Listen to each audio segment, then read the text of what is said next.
உலக தமிழர்கள் அனைவருக்கும் வணக்கம். நியூஸ் 7 தமிழுக்காக நான் தேவேந்திரன். இன்றைய செய்தி நிகழ்ச்சியில் இன்றைய தினம் மிக முக்கியமான ஒரு விஷயத்தை குறித்து பேச இருக்கிறோம். முன்னதா இன்றைய சிறப்பு விருந்தினர் துரை கருணா அவர்கள். வணக்கம் ஐயா, மூத்த பத்திரிகையாளர், உங்களுடைய வருகைக்கு மிக்க நன்றி. ஆர்கே நகர் இடைத்தேர்தல் ரத்து செய்யப்பட்டிருக்கு. பணப்புழக்கத்தை கட்டுப்படுத்த இயலாத நிலையில தேர்தல் ஆணையம் இந்த நடவடிக்கை எடுத்திருப்பதை எப்படி பார்க்குறீங்க?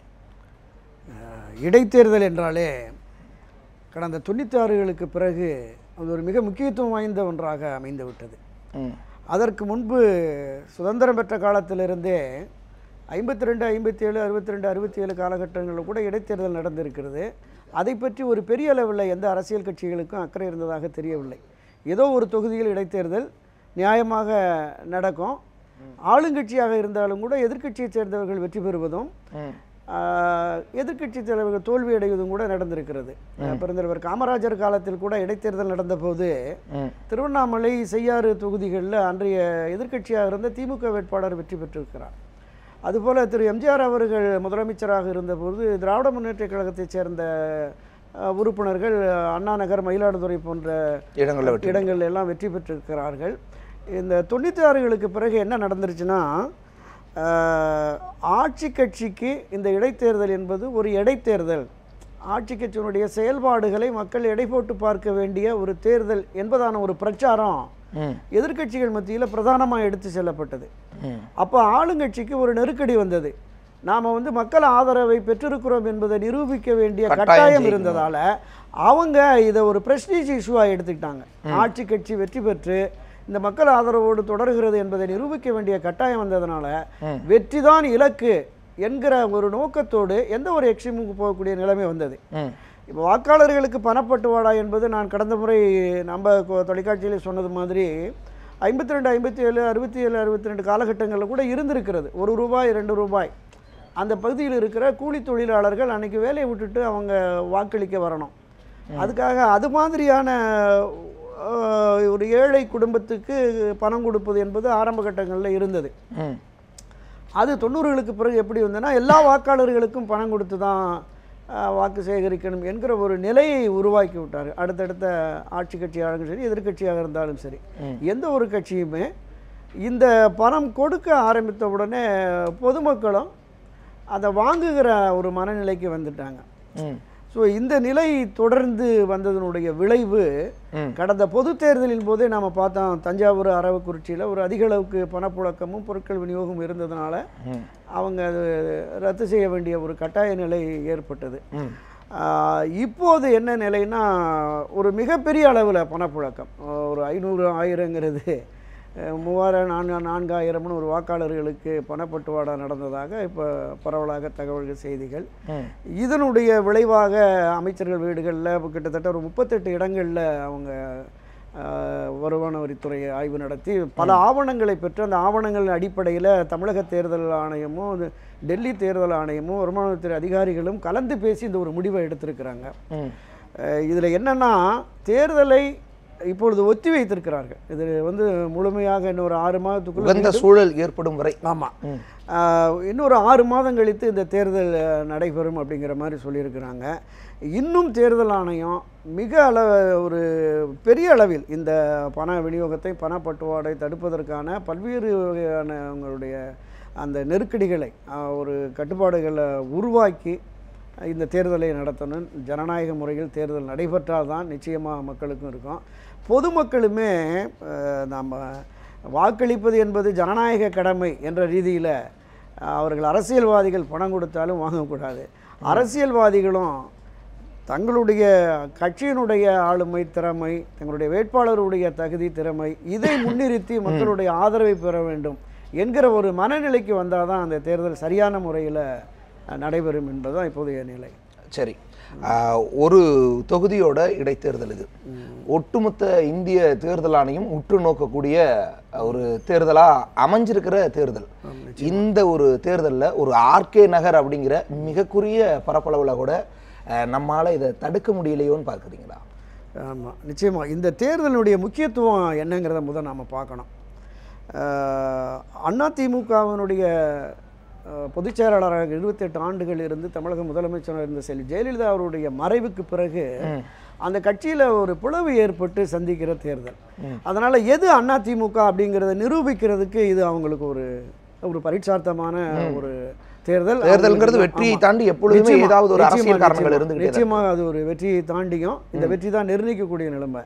அதிமுக பிளவுபட்டிருக்கிற நேரத்தில் அதனுடைய வாக்கு வங்கி மூன்றாக சசிகலா அணி, ஓபிஎஸ் அணி, தீபா அணின்னு சொல்லி ஓரளவுக்கு 3 பிரிவுகளாக போகிறதுனால நிச்சயமாக திமுக தன்னுடைய வேட்பாளரை வென்றெடுக்க வேண்டிய ஒரு கட்டாய சூழ்நிலை அவங்களுக்கு இருக்குது. எனவே இந்த 3 பிரதான கட்சிகளுக்கு இது ஒரு பெரிய ஒரு தன்மான பிரச்சனையாக, ஒரு சவாலாக அவங்க இதை எடுத்து பண்ணிட்டாங்க. அதனால தான் இந்த அளவுக்கு அந்த தேர்தலில் இந்த அளவுக்கு செய்கிறாங்க. ஆமாம். ஆனால் இதை தடுக்க முடியாத நிலையில் நம்ம இருக்கமா? இல்லை, மற்ற தேர்தல்களை விடவும் தேர்தல் ஆணையம் இந்த தேர்தலில் இன்னும் கொஞ்சம் கூடுதல் கவனம் செலுத்தியிருந்தாங்க. 29 பக்கம் அறிக்கையில கூடுதலான பட்டாலியன் இறக்கியிருந்தாங்க. கிட்டத்தட்ட ஒரு 5க்கும் மேற்பட்ட உயர் அதிகாரிகளே நியமித்திருந்தாங்க. எதிர்க்கட்சிகள் புகார்கள் அடிப்படையில் அப்பப்போது நீங்க அரசு துறை அதிகாரிகள், மாநகராட்சி அதிகாரிகள், காவல்துறை அதிகாரிகள் அவங்க எல்லாத்தையுமே அவங்க வேறு இடங்களுக்கு மாற்றங்கள் கொண்டு வந்து அந்த ஆய்வாளர்கள், சிறப்பு அதிரடிப்படை எல்லாமே இருந்தாங்க. நம்ம இதில் என்ன ஒன்று பார்க்குறோன்னா, கிட்டத்தட்ட ஒரு 2.5 லட்சம் வாக்காளர்கள் இருக்கிற ஒரு தொகுதி இது. குறைந்தபட்சம் ஒரு 80,000-90,000 வீடுகள் அங்கே இருக்கலாம். ஒரு 70,000-80,000 வீடுகள் இருக்கலாம். அந்த வீடுகளுக்கு நேரடியாக சென்று இவர்கள் பணம் விநியோகம் செய்வதை எந்த அளவுக்கு தடுக்க முடியும் அப்படிங்கிறது ஒரு மிகப்பெரிய கேள்விக்குறி தான். ஏன்னா இந்த பண விநியோகம் என்பது நள்ளிரவு தொடங்கி அதிகாலைக்குள்ளே முடிச்சிடுறாங்க. இல்லை, தடுக்க முடியாது அல்லது தடுக்கிற சாத்தியம் இல்லைங்கிறத என்னால் நம்ப முடியல, உங்களாலேயும் நம்ப முடியாது அப்படிங்கிற நினைக்கிறேன். தொடர்ச்சியாக நம்மிடையே தற்பொழுது ஜெயபிரகாஷ் அவர்கள் தொலைபேசி இணைப்பு வாயிலாக இருக்கிறாரு. அதிமுக புரட்சி தலைவி அம்மாணி சார்பில் அவர் இணைந்திருக்காரு. ஐயா வணக்கம். இந்த தேர்தல் ரத்து செய்யப்பட்டிருக்கிறத எப்படி பார்க்குறீங்க? உங்களுடைய கருத்துக்களை பதிவு செய்யலாம். என்னை பொறுத்தவரை மதுசூதனன் ஐயா அவர்கள் இந்த மண்ணின் மைந்தர், அந்த பகுதியைச் சேர்ந்தவர். அவர் அனைத்து இந்திய அண்ணா திராவிடத்தின் வேர்முகங்களில் ஒருவர். அவர் வெற்றி வாய்ப்பு யாராலும் தடுக்க இயலாது, அது நம்பிக்கையின் வெற்றி. ஆனால் தற்போது திரு தினகரன் அவர்களுடைய அணியினருடைய தவறான அணுகுமுறை வருமான வரித்துறைக்கு அளவுக்கு நம்மை தலைகுனி வைத்திருக்கிறது. ஆகவே எத்தனையோ தேர்தல் விதிகள் நியாயப்படி நடந்தாலும் மக்களின் மனசாட்சியை தட்டி எழுப்புகிற விதமாக இந்த இந்த இந்த நடவடிக்கை நேர்ந்திருக்கிறது. ஆனால் இது ஜனநாயகத்திற்கு தலைகுனிவாக நான் கருதுகிறேன். ஆனா ஜெயபிரகாஷ், தினகரன் சார்பில் மட்டுமே பணம் கொடுத்ததாவெல்லாம் புகார் வரல. நிறைய இடங்கள்ல ஓபிஎஸ் அணி சார்பில் பணம் கொடுக்கப்பட்டிருக்கிறதா, திமுக சார்பில் பணம் கொடுக்கப்பட்டிருக்கிறதான்னு கலவையா தான் பணப்புழக்கம் இருப்பதா நிறைய தகவல்கள் வந்திருக்கு. அதை நான் ஏற்றுக்கொள்ள விரும்பவில்லை. காரணம், எல்லோ சமூக ஊடகங்களிலும் ஊடகம் ஏடுகளிலெல்லாம் தினகரன் அணியினுடைய தவறான அணுகுமுறையை படம்பிடித்து காட்டியிருக்கிறார்கள். ஆகவே முழுக்க முழுக்க எங்கள் அணியினர் ஜனநாயகத்தை நம்பியுள்ளவர்கள், அவர்கள் பணநாயகத்தை நம்பியுள்ளார்கள் என்பதற்கு இது எடுத்துக்காட்டாக இருக்கிறது. அப்ப இந்த தேர்தல் தள்ளி வைப்பு அப்படிங்கிறது அல்லது இந்த தேர்தல் தற்பொழுது ரத்து செய்யப்பட்டிருக்கிறது அப்படிங்கிறது மதுசூதனன் வெற்றியை ஒரு பாதிக்கிற ஒரு விஷயமா பாக்குறீங்களா? ஏன்னா தள்ளி போற விஷயமா பார்க்கறீங்களா? ஆக எப்போது தேர்தல் நடந்தாலும் மதுசூதனுடைய மகத்தான வெற்றி பெறுவார் என்பது எங்கள் அணியினருக்கு மட்டுமல்ல, பொதுமக்களுக்கு நம்பிக்கை இருக்கிறது. ஆனால் இது முழுக்க முழுக்க நிர்வாகத்தினுடைய தலையீடு. சில நேரங்களில் நிர்வாகம் சிலதை எடுக்கின்ற முடிவுக்கு நாம் கட்டுப்பட்டு தான் ஆக வேண்டும். அந்த நிர்வாக அணுகுமுறையாத்தான் இதை பார்க்கிறேன் நான்.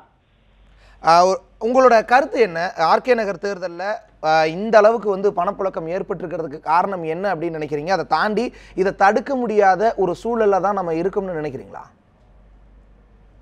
அது என்பதற்கல்ல, தடுப்பதற்கு முன்னால் முன்னெச்சரிக்கை நடவடிக்கையாக தேர்தல் ஆணையம் நாங்கள் சொல்லுகின்ற கருத்துக்களை, நாங்கள் செய்கின்ற வாதங்களை இன்னும் கொஞ்சம் மும்முரமாக செய்திருந்தால் தடுத்திருக்க முடியும். அதற்கு முன்னால் ஒரு நடுநிலையனாக சொல்லுகிறேன். ஆனால் மக்களிடமும் நம்முடைய தேர்தலை பற்றியும் ஜனநாயக பற்றியும் தெளிவாக ஒரு 60 ஆண்டு காலம் நாம் இன்னும் கூட இந்த பிரச்சாரம் செய்ய வேண்டும் என்கிற ஒரு தனிப்பட்ட சமூக நோக்கோடு இதை நான் சொல்கிறேன். ஜனநாயகம் என்றால் என்ன, தேர்தல் என்றால் என்ன, எப்படி நடைபெற வேண்டும் என்று சாதாரண மக்களுக்கு கூட தெளிவுபடுத்த வேண்டும். அதையும் மீறி பணநாயகங்களை எல்லாம் தினகரன் போன்ற பணநாயக மறைமுகவாதிகளால் தடுக்கின்ற ஆற்றல் மக்களுக்கு இருக்கிறது என்பதை தெளிவுபடுத்த வேண்டும். அதிகாரத்தில் இருப்பவர்கள் எல்லாம் எதை வேணாலும் ஆட்டி வைத்து விடலாம், தேர்தலை நாம் தன் இஷ்டத்திற்கு நடத்தி விடலாம் என்பதை நினைக்க கூடாது. இது ஒரு முன்மாதிரியாக இருக்க வேண்டும். நிச்சயமாங்கய்யா. அப்படி நினைக்க கூடாது அப்படின்னா அது மக்கள்கிட்ட விழிப்புணர்வு ஏற்படுத்துறதையும் தாண்டி அரசியல்வாதிகள்கிட்ட கடுமையாக தேர்தல் ஆணையம் நடந்து கொள்றதுலயும் இருக்கு அப்படின்னு நம்புறேன். உங்களுடைய இணைவுக்கு நன்றி. இவருடைய கருத்துக்களை எப்படி பார்க்கறீங்க? மதுசூதனன் வந்து ஒரு ஆர்கே நகர் தொகுதி மக்களிடையே பிரபலமானவர், அதிமுகவினுடைய பிரபலமானவர் அப்படிங்கிற அடிப்படையில் இந்த தேர்தல் அவருக்கான வெற்றி வாய்ப்பு இருந்திருக்கிறதா அவர் சொல்றாரு. அதை எப்படி பார்க்குறீங்க? இந்த தேர்தல் தள்ளி போயிருப்பது அல்லது தடை வந்திருக்கிறதன் மூலமா இது யாருக்கு பாதிப்பு ஏற்படுத்தும்னு நினைக்கிறீங்க? இந்த 3 முக்கிய கட்சிகள்ல இந்த தேர்தல் தள்ளி போனது என்பது திமுக, அதிமுகவினுடைய சசிகலா அணி, ஓபிஎஸ் அணி 3 பேருக்குமே ஒரு மிகப்பெரிய ஒரு பாதிப்பை தான் உருவாக்கி இருக்கிறது. அது மட்டுமல்ல, பொதுமக்களுக்கும் ஒரு பெரிய பாதிப்பு தான். இவ்வளவு தூரம் அவங்க எதிர்பார்த்து வாக்களிக்கக்கூடிய 2 நாட்களுக்கு முன்னதாக இப்படி ஒரு தடை இருந்தது அவங்களுக்குமே ஒரு பாதிப்பு தான். இது என்னன்னா, இப்போ அவங்க அப்படி நினைக்கிறாங்களான்னு தெரியல. ஆமாம், இப்போ சகோதரர் ஜெயபிரகாஷ் அவர் சொன்னார் மதுசூதனன் அவர்களுக்கு வெற்றி வாய்ப்பு இருக்கிறதுன்னு. சுமார் 50 ஆண்டு காலமாக அந்த தொகுதியில் அவர் இருந்து வர்றாரு. பரவலாக 1991 வெற்றி பெற்று அமைச்சராக இருந்தவர். அந்த தொகுதி மக்களுக்கு நன்கு அறிமுகமானவர். 1977 இந்த தொகுதி தொடங்கப்பட்ட போது, முதலாக தொகுதி தொடங்கப்பட்ட போது அங்கே திமுகவினுடைய கோட்டை என்று இருந்த அந்த இடத்துல ஒரே ஒரு அதிமுக வேட்பாளர் ஐசரி வேலன், அவர் தான் வெற்றி பெற்று வருகிறார். அந்த ஐசரி வேலனுடைய தொகுதி தேர்தல் பணிகளை மதுசூதன் உள்ளிட்ட அதிமுகவினர் செய்ததாக நம்ம தகவல் அறிகிறோம். ஸோ அந்த அளவுக்கு அவருக்கு அங்கே செல்வாக்கு அதிகமாக இருக்குது என்று அவர் நம்புவது அது நியாயமானது தான். இன்னொன்று என்னன்னு கேட்டீங்கன்னா, நான் ஏற்கனவே குறிப்பிட்டது மாதிரி அதிமுகவுடைய வாக்கு வங்கி பிரிவதால் திமுகவுக்கு வெற்றி நிச்சயம் அப்படின்னு திமுக தரப்பில் உறுதியாக நம்புகிறாங்க. இன்னொரு தரப்பில் திரு டிடிவி தினகரன் எனக்கு வெற்றி வாய்ப்பு உறுதின்னு சொல்கிறது வந்து, நம்ம இந்த 96க்கு பிறகு நான் ஏற்கனவே குறிப்பிட்டது போல் ஆட்சி கட்சி தான் வெற்றி, அதுதான் அப்படிங்கிறது அது ஒரு இலக்காகவே வச்சுக்கிட்டு பண்ணுறதுனால மீண்டும் தொடர்ந்து 4 ஆண்டுகள் இந்த ஆட்சி நீடிக்கும், தொகுதிக்கு ஏதாவது நல்லது கிடைக்குங்கிற மனோபாவம் அந்த மக்களுக்கு இருந்ததுன்னு சொன்னால் நிச்சயம் அவருக்கும் வெற்றி வாய்ப்பு. 3 பேருமே தங்களுக்கான வெற்றி வாய்ப்பு என்பதை குறிப்பிடுவதில் இந்த மாதிரியான அம்சங்கள் இருக்குது. திமுக வாக்கு வங்கி பிரிவதாலும், திமுக காங்கிரஸினுடைய வாக்கு வங்கி அப்படியே இருப்பதாலும் அதிமுக மீதான மக்கள் எதிர்ப்பும் தங்களுக்கு வெற்றி வாய்ப்பை தரும் என்று திமுக நம்புகிறது. 50 ஆண்டு கால அரசியல் வாழ்க்கை தொகுதி மக்களுக்கு நன்கு அறிமுகமானவன், எனவே எனக்கு வெற்றி வாய்ப்பு என்று திரு மதுசூதனன் அவர்கள் நம்புகிறார். நான் ஏற்கனவே குறிப்பிட்டது போல ஆட்சி கட்சியை தொடர்ந்து வெற்றி பெறும், ஆட்சி அதிகாரம் அமைச்சர்கள் எம்எல்ஏக்கள் அத்தனை பேரும் சென்று வாக்குறுதி தந்திருப்பதால் எங்களுக்கு நிச்சயம் வெற்றி என்று திரு தினகரன் தரப்பும் சொல்லுகிறாங்க. மக்கள் தான் முடிவெடுக்கணும். தற்பொழுது அதிமுக அம்மா அணி சார்பில் நம்மிடையே திரு குண்டு கல்யாணம் அவர்கள் இணைந்திருக்காங்க, அதிமுகவினுடைய நட்சத்திர பேச்சாளர். ஐயா வணக்கம். இந்த தேர்தல் ரத்து செய்யப்பட்டிருப்பது குறித்து உங்களுடைய கருத்துக்கள் என்ன பதிவு செய்யலாம்? இந்த சம்பவத்தை நாங்கள் வன்மையாக கண்டிக்கிறோங்க. இது ஒரு ஜனநாயக படுகொலை, ஒரு நேர்மையாக நடந்து கொண்டிருந்த தேர்தல் பொய் குற்றச்சாட்டை காரணம் காமிச்சு இன்னைக்கு மத்திய அரசு முழு தலையீடு இன்னைக்கு மக்களுக்கு வெளிப்படையாக தெரிஞ்சிருச்சு. அப்ப மத்திய அரசு மாநில அரசுக்கு எதிராக செயல்படுதுன்னு நீங்க கருதுறீங்களா? நிச்சயமா இன்னைக்கு எங்களுக்கு ரெட்டையில முடக்கினதுல இருந்து இன்னைக்கு வரைக்குமே அந்த மத்திய அரசினுடைய கைகூலியாக ஓபிஎஸ் வைத்துக் கொண்டு இன்றைக்கு செயல்பட்டு கொண்டிருக்கிறதுன்னு நாங்க முழுமையா நம்புறோம். இவ்வளவு நாளும் திமுகவின் மீது தான் இந்த மாதிரியான குற்றச்சாட்டுகள் எல்லாம் முன் வச்சுட்டு இருந்தீங்க, இந்த ஓபிஎஸ் பிரிந்து சென்றதுல இருந்தே. ஆனா இப்பொழுது திடீரென்று மத்திய அரசின் மீது பாஜகவின் மீது குற்றம் சாட்டு வைக்கிறதுக்கு என்ன காரணம் ஐயா? அது திமுக மீது குற்றம்ன்றது அது இன்னமும் இருக்கு. திமுகவோடு கள்ள உறவு வைத்துக் கொண்டு இந்த ஆட்சியை எப்படியும் டிஸ்டர்ப் பண்ணணும்னு அவங்க முயற்சி பண்ணதெல்லாம் உண்மைதான். ஆனா இன்னைக்கு மத்திய அரசினுடைய நடவடிக்கை ஒவ்வொன்றும் அவங்க தமிழிசை சவுந்தரராஜன் இரட்டை இலை சின்னத்தை முடக்கிறதுக்கு 1 வாரத்துக்கு முன்னாடியே அவங்க ஸ்டேட்மெண்ட் கொடுக்குறாங்க, இரட்டை இலை முடக்கப்படும்னு. இந்த தேர்தல் நிறுத்தப்படும்னு அவங்க முந்தானேத்து ஸ்டேட்மெண்ட் கொடுக்குறாங்க. அப்படின்னா இது பிஜேபிக்கு தெரிஞ்சே நடந்துகிட்டு இருக்கிற ஒரு விஷயமா நாங்க கருதுறோம். ஐயா, நீங்க தொடர்ந்து இணைந்திருங்க. துரை கருணா என்ன சொல்றான்னு பார்க்கலாம். இது மத்திய அரசினுடைய அல்லது பாஜகவினுடைய திட்டமிட்ட செயல் அப்படிங்கறத எப்படி பார்க்கறீங்க? இல்லை, இந்த விஷயத்தில் மத்திய ஆட்சி கட்சி தலையீடு இருக்கிறதாங்கிறது நம்ம வெளிப்படையாக எதுவுமே தெரிய வரலை. அதுக்காக நம்ம ஊடகமாக அரசியல் ரீதியான குற்றச்சாட்டுகளை அது இருக்கும். நிச்சயமாக தங்களுக்கு ஒரு பாதிப்பு ஏற்படுகிற பொழுது அப்படியான குற்றச்சாட்டுகள் எழுவது இயற்கை தான். நீங்கள் அதிமுகவில் ஒரு பிளவு ஏற்பட்டு இந்த கட்சி 2 அணிகளாக தேர்தல் களத்தை சந்திக்கிற பொழுது சின்னம் யாருக்கு என்கிற பிரச்சனை வந்து 1988-89 முடக்கப்பட்டிருக்கிறது. ஒரு முன்னுதாரணம் இருக்கிறது. அதனால அது தொடர்பான கருத்துக்களை அவங்க முன்வைத்திருக்கலாம். ஆனா அப்பொழுது 2 அணிகளுமே வலுவா இருக்கிற மாதிரியான ஒரு சூழல் இருந்துச்சு. இப்ப அப்படி இருக்குதுன்னு நம்புறீங்க? இல்ல இப்ப இவங்க கொடுத்துருக்காங்கல்ல, திரு ஓபிஎஸ் அணியினரும் திரு டிடிவி தினகரன் கொடுத்துருக்கிற டாக்குமெண்ட் வைஸா தான் அவங்க எலெக்ஷன் கமிஷன் பாக்குறாங்க. இது எப்படி செங்குத்தான பிளவா? அதே மாதிரியான சூழல்ல நாடாளுமன்ற சட்டமன்ற உறுப்பினர்களுடைய எண்ணிக்கையை பொறுத்து அவங்க முடிவு எடுக்கலாங்கிற ஒரு சூழலும் இருக்குமே. நிச்சயமாக நீங்க உத்தரப்பிரதேசத்தில் அப்படி ஒரு முடிவு தான் எடுத்திருக்கிறாங்க. எங்க அதிகபட்சமான ஆட்சி கட்சி எது, எங்க அதிக எம்பிக்கள், அதிக எம்எல்ஏக்கள், இந்த மாதிரியான காரணங்கள் அவங்களுடைய அந்த குற்றச்சாட்டுகளுக்கு வலு சேர்க்குது. ஆமா, நிச்சயமாக நிச்சயமா அது வலு சேர்க்குது. இந்த எம்பிக்கள் எம்எல்ஏக்கள் கட்சி நிர்வாகிகளை தவிர்த்து இவங்க கொடுத்த ஆவணங்களின் அடிப்படையில் தான் எலெக்ஷன் கமிஷன் வந்து இந்த 17ஆம் தேதி ஒரு தேதி குறிச்சிருக்கிறாங்க. மீதம் உள்ள அந்த டாக்குமெண்ட்ஸ் எல்லாம் கொடுங்க, நாங்கள் இதை எது சரியானதுன்னு அவங்க நாங்கள் இதை முடிவெடுக்கிறோம் அப்படிங்கிற மாதிரியாக அவர்கள் சொல்லியிருக்கிறார்கள். எனவே இந்த விஷயத்தில் நேரடியாக மத்திய அரசினுடைய தலையீடு இருக்கிறதா என்பதை நாம் சொல்ல முடியாது. வெளிப்படையாக ஆதரவு நிலை அல்லது எதிர்ப்பு நிலை என்பதை அறிவித்து செயல்படாத வரைக்கும் பின்னணியில் இருந்து இவர்கள் இயக்குகிறார்கள் என்கிற குற்றச்சாட்டை நாம் எப்படி பார்க்கணுங்கிறது ஒரு பெரிய கேள்விக்குறியாக தான் இருக்குது. நிச்சயமா திரு குண்டு கல்யாணம் ஐயா சொன்னதை கேட்டிருப்பீங்க. ஒரு நேரடியான நம்மளால உறுதி செய்ய முடியாது அப்படிங்கிற ஒரு விஷயத்தை பதிவு செஞ்சாங்க. அதை தாண்டி அவங்களுடைய பிஜேபி வந்து எப்பவும் குறுக்கு வழியில வர்றத எப்படி நேரடியா சொல்லுவாங்க அவங்க? நிச்சயமா. சரி, அது அப்படி இருக்கும்போது என்ன காரணம்னு நினைக்கிறீங்க இந்த மாதிரியான தலையீடுகளுக்கு? இல்லை, அவங்களுக்கு தேவையான ஒண்ணு எப்படியாவது ஒரே ஒரு கவுன்சிலர் சீட்டாவது பிடிச்சிடணும்னு நினைக்கிறாங்க. இது நியாயமான வழியில அவங்களால முடியாது. அதனால குறுக்கு வழியில இன்னைக்கு முயற்சி பண்ணிட்டு இருக்கிறாங்கன்னு எல்லாருக்கும் வெளிப்படையா தெரியும். ஆர்கே நகர்ல நாங்க தொடர்ந்து பிரச்சாரம் பண்ணிக்கிட்டு இருக்கும் போது எங்களுடைய வெற்றி வேட்பாளர் டிடிவி தினகரன் அவர்களுக்கு மக்கள் பிரம்மாண்டமான ஒரு வெற்றி வாய்ப்பு கொடுக்குறாங்க. தொப்பி சின்னம்னு மக்கள் மத்தியில அதிகமா ரிஜிஸ்டர் ஆயிடுச்சு. எத்தனை கருத்து கணிப்புகள், பொய்யான கருத்து கணிப்புகள் வந்தாலும் அதை மீறி கிட்டத்தட்ட 50,000க்கு மேல வாக்குகள் வித்தியாசத்துல வெற்றி பெறக்கூடிய ஒரு சூழல் அங்க உருவாகி இருக்கும் போது திடீர்னு இந்த மாதிரி நடத்துறாங்க. நேற்று கூட ஒரு 10 இடத்துல தேர்தல் நடக்குதுங்க. இப்ப காஷ்மீர்ல கூட ஒரு தொகுதியில தேர்தல் வெறும் 6.5% தான் போலே ஆயிருக்கு. 6.5% போல இருக்கிற ஒரு இடத்துல மக்களை ஓட்டு போட வைக்கிறதுக்கு பத்து இல்லாதவங்க இங்க வந்து நல்ல மக்கள் ஓட்டு போடக்கூடிய இந்த இடத்துல வந்து தேர்தலை நிறுத்துறாங்கன்னா அப்ப அதனோட உள்நோக்கம் முழுமையா மத்திய அரசுக்கு இருக்கு. அப்ப பணப்பட்டுவாடா புகாருக்கு என்ன பதில் சொல்ல? நிச்சயமா குண்டு கல்யாணம். ஆனா பணப்பட்டுவாடா புகாருக்கு என்ன கருத்து சொல்ல போறோம்? பணப்பட்டுவாடா புகார் என்ன நிரூபிக்கவே படலங்களே.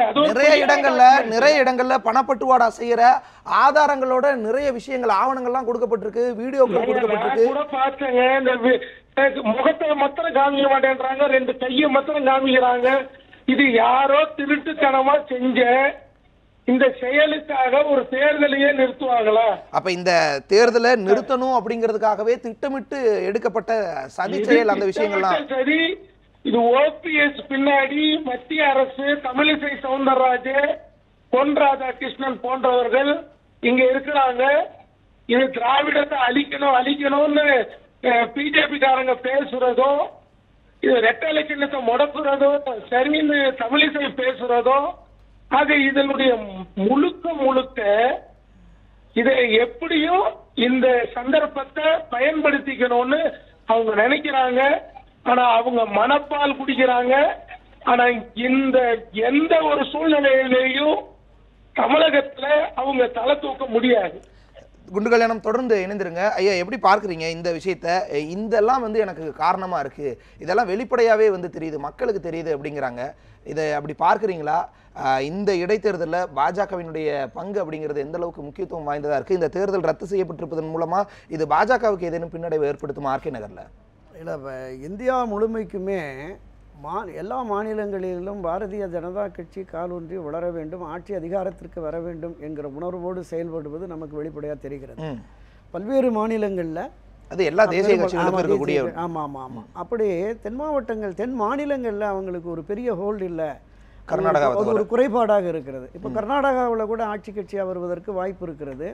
நீங்கள் ஆந்திரா போன்ற மாநிலங்கள், கேரளா போன்ற மாநிலங்கள் கூட அவங்க முயற்சித்தால் ஓரளவிற்கு அவங்க பிரதிநிதித்துவம் கொண்டு வருவதற்கான வாய்ப்பு வச்சிருக்காங்க. ஆனால் தமிழ்நாட்டை பொறுத்த அளவில் நீங்கள் 67க்கு பிறகு திராவிட கட்சிகளுடைய ஆதிக்கம் தான் மிக அதிக அளவில் வேரூன்றிடுச்சு.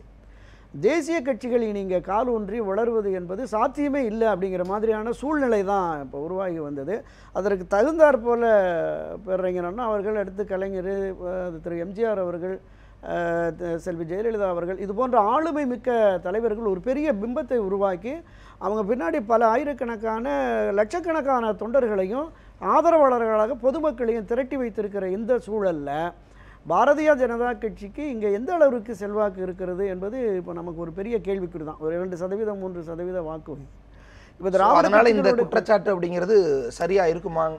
இல்லை, அது அந்த உணர்வு இருக்கிறது. இங்கே தமிழ்நாட்டில் அவர்கள் வந்து காலூன்றி அவர்கள் இந்த ஆட்சி அதிகாரத்திற்கு வர வேண்டும் அப்படிங்கிற ஒரு நிலைப்பாடு அவங்களுக்கு இருக்குது. அது எந்த வகையில் அதை சாத்தியப்படுத்துகிறாங்க, செயல்படுத்துகிறாங்கிற ஒரு கேள்விக்குறி தான். உங்களுடைய வருகைக்கு மிக்க நன்றி, உங்களுடைய கருத்துக்களுக்கு மிக்க நன்றி. தொடர்ச்சியாக இந்த இடைத்தேர்தல் குறித்த பல்வேறு விஷயங்களை பேசியமைக்கு மிக்க நன்றி. திரு குண்டு கல்யாணம், உங்களுக்கும் மிக்க நன்றி உங்களுடைய கருத்துக்களை பகிர்ந்து கொண்டமைக்கு. தொடர்ச்சியாக மற்றொரு இன்றைய செய்தி நிகழ்ச்சியில் சந்திக்கலாம். வணக்கம்.